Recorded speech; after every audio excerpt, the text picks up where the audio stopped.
Okay, there's something a little weird here that I'm doing. In adding two fractions, we get a common denominator, and we do that by multiplying each fraction by some number divided by itself, whatever number is going to give you the denominator that you want. Because that number divided by itself is just 1, and multiplying 2/3 by 1 doesn't change its value, it just changes the way it looks. Okay?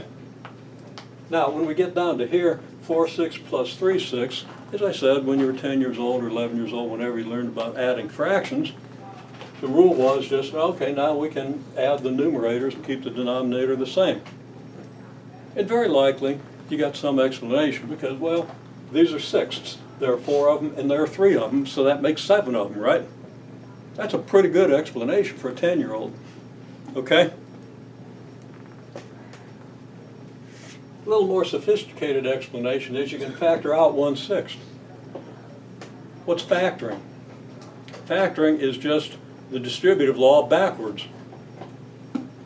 So you know if you factored correctly, if you can apply the distributive law to your result and get what you started with. That's a very important principle. And we'll apply that with polynomials here in a few minutes. Okay? So I factored out 1/6, and that I know that worked because if I do 4, apply the distributive law, it means I got 4 times 1/6. Okay?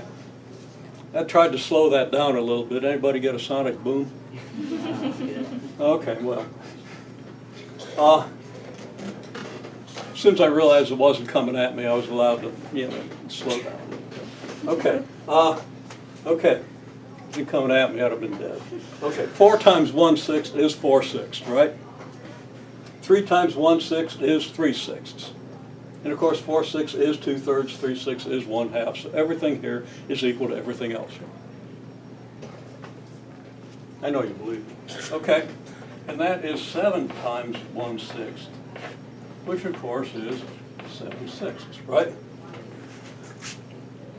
Okay, so that's how we add fractions. Now it can get a little more complicated. How about 13 over 77 plus 19 over 28? Now, everybody see what to do about that?